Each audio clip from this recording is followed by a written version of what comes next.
Bienvenue à tous dans notre émission 15 minutes de grâce et de vérité avec le pasteur Clarence Tézé. C'est une joie pour moi encore de vous accueillir et de célébrer le nom de Jésus ensemble.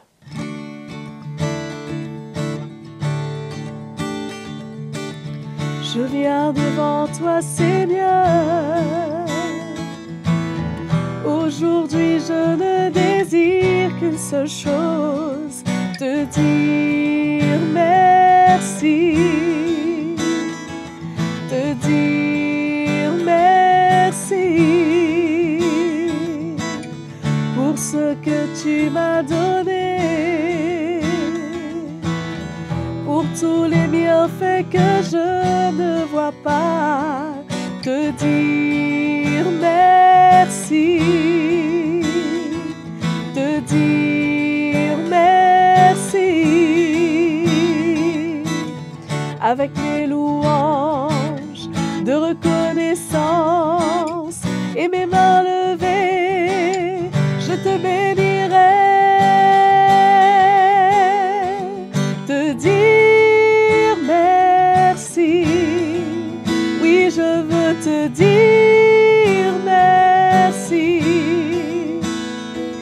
te dire merci, oui je veux te dire merci, merci Seigneur,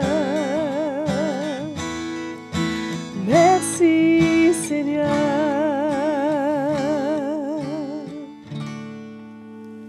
Je vous laisse maintenant avec la parole de Dieu. Très bonne écoute à vous. Bienvenue à tous.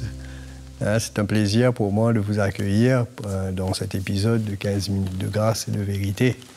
Et sans plus tarder, allons-y. Donc le titre de cet épisode, c'est « Dieu est-il injuste ?» Vous savez, des fois, j'entends les gens parler, ils disent « Ouais, mais c'est pas juste.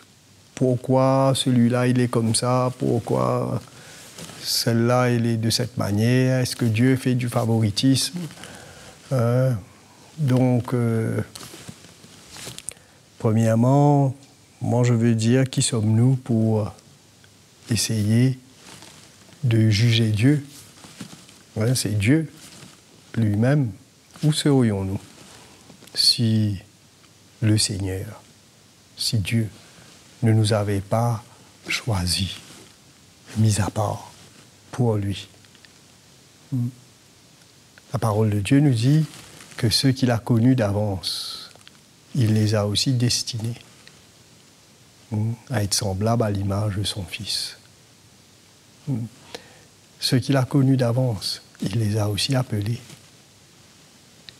Donc le but, c'est d'être semblable à l'image de son Fils, mais avant cela, il nous a appelés. Et ceux qu'il a appelés, il les a aussi justifiés. Donc nous voyons que le salut que nous avons reçu vient de Dieu lui-même. Et c'est une grâce imméritée. Dans Romains, chapitre 5, allons lire. Romains, chapitre 5, au verset 8, il nous dit, à peine, verset 7, pardon, à peine, allons lire verset 6. Car lorsque nous étions encore sans force, Christ, autant marqué, est mort pour les impies. Nous étions parmi les impies. À peine mourrait-on pour un juste, quelqu'un peut-être mourrait pour un homme de bien. Mais regardez cela. Mais Dieu prouve son amour envers nous, en ce que lorsque nous étions encore des pécheurs, Christ est mort pour nous. Amen. Donc, lorsque nous étions encore des pécheurs, Christ est mort pour nous. Avant même que je sois venu sur cette terre, Christ est mort pour moi, pour vous aussi. Avec 2000 ans de cela, il a donné sa vie pour nous en rançon, afin de nous racheter, afin de nous emmener à être avec lui, afin que là où il est, nous puissions être nous aussi. Voilà pourquoi réalisons que cela ne vient pas de nous, c'est de lui. Et quelle grâce que le Seigneur nous a inclus dedans. Et si nous comprenons notre salut, arrêtons de juger Dieu. Parce qu'encore une fois, on aurait pu ne pas être là. Mais voyez, ça c'est notre nature humaine, qui au lieu d'être reconnaissant, se permet certaines libertés mal placées. Et il faut faire attention. Alors, est-ce que Dieu est injuste? Allons voir ce que la parole de Dieu nous dit. Dans Romains chapitre 9, au verset 13, il dit « J'ai aimé Jacob et j'ai haï Ésaü. » Comment Dieu peut haïr? Nous savons que Dieu peut aimer. Mais ici, il dit, il a aimé Jacob et il a haï Ésaü. Alors, est-ce que Dieu a de la haine? Non. C'est pas qu'il a de la haine. Il y a des choses que Dieu n'aime pas. Pourquoi est-ce qu'il n'a pas aimé Ésaü? Qu'est-ce qu'Ésaü a fait? Nous savons, Ésaü et Jacob sont les fils, sont les jumeaux que Rebecca a enfantés. Rebecca, la femme d'Isaac. Nous pouvons voir cela dans Genèse 25. Allons lire ensemble. Genèse 25. Donc, il nous dit au verset 24. Alors, les jours où elle devait accoucher s'accomplirent, et voici, il y avait 2 jumeaux dans son ventre. Le premier sortit entièrement roux, comme un manteau de poil, et on lui donna le nom d'Ésaü. Ensuite sortit son frère, dont la main tenait le talon d'Ésaü, et on lui donna le nom de Jacob. Isaac était âgé de 60 ans lorsqu'il naquit. Donc, voilà ces 2 enfants. Ils sont nés en même temps. Ésaü en premier, par contre, mais nous voyons que Jacob lui tenait le talon. Et si nous lisons plus haut, au verset 22, il est écrit « Les enfants se heurtaient dans son sein ». Donc il y avait comme une lutte. Et nous verrons qu'est-ce qui va se passer après.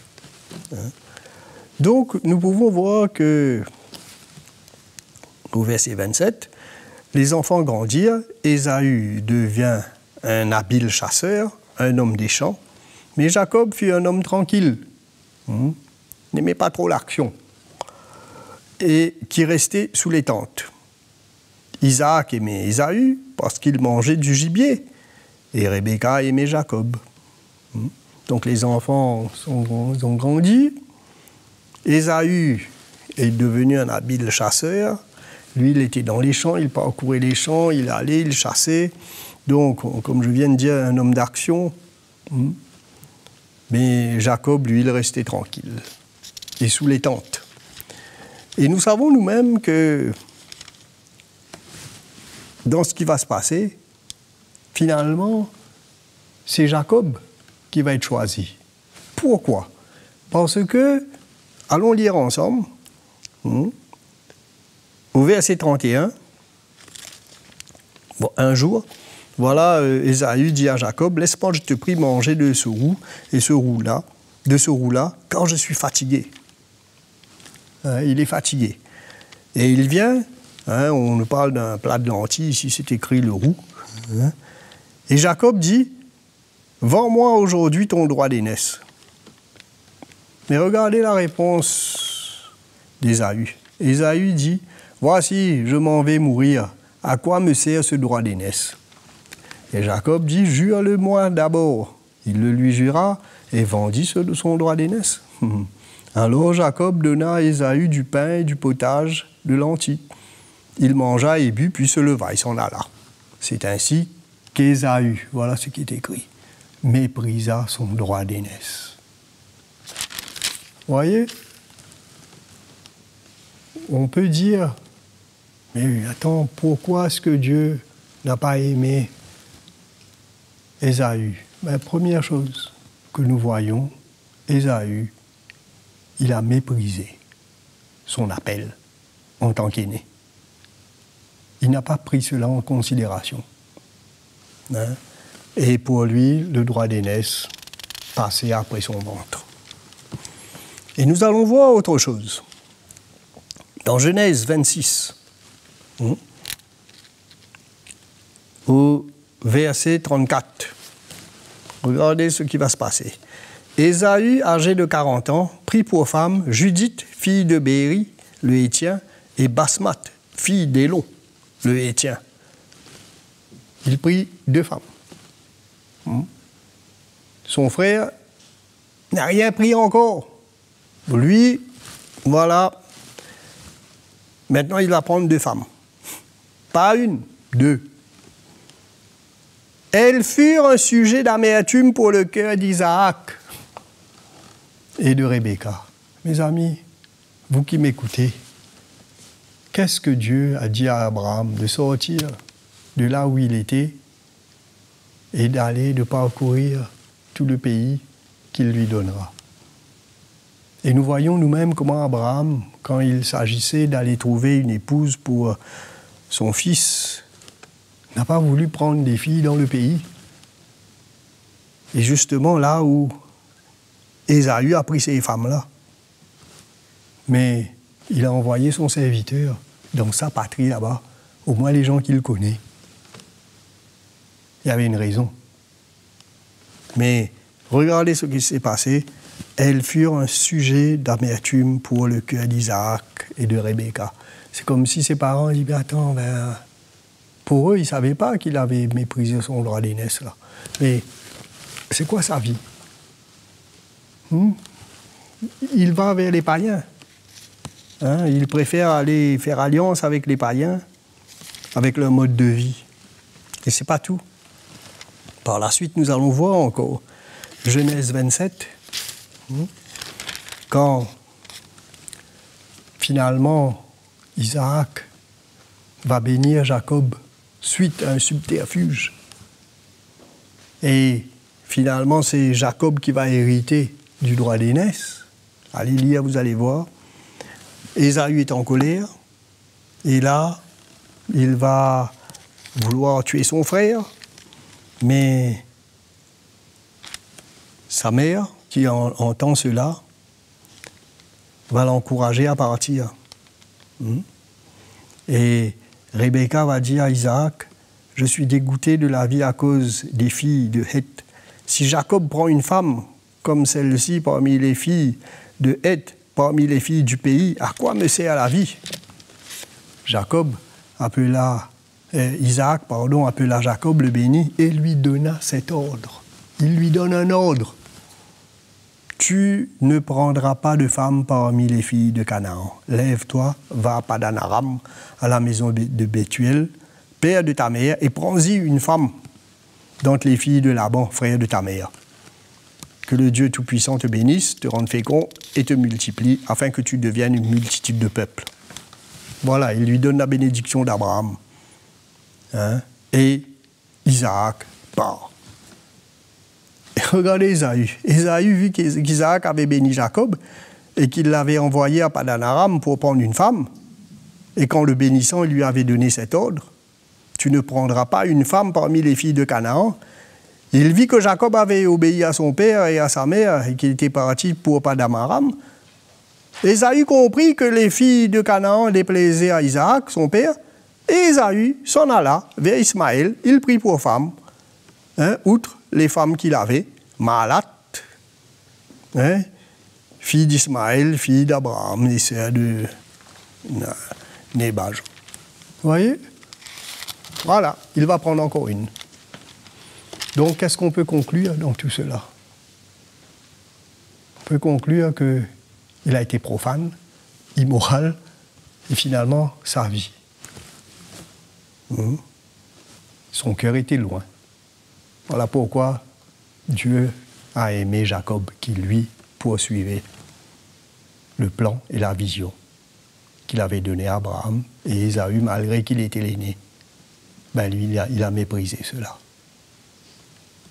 Que le Seigneur nous aide et qu'il soit avec vous. Nous vous remercions d'avoir été avec nous. Je suis sûre que vous avez été pleinement bénis. Aimez et partagez cette vidéo. N'oubliez pas, cliquez sur la petite cloche pour recevoir toutes les notifications. Abonnez-vous à notre chaîne YouTube et si vous voulez nous écrire, si vous avez des questions et pourquoi pas un témoignage, écrivez-nous à l'adresse qui s'affiche sur votre écran. À très bientôt.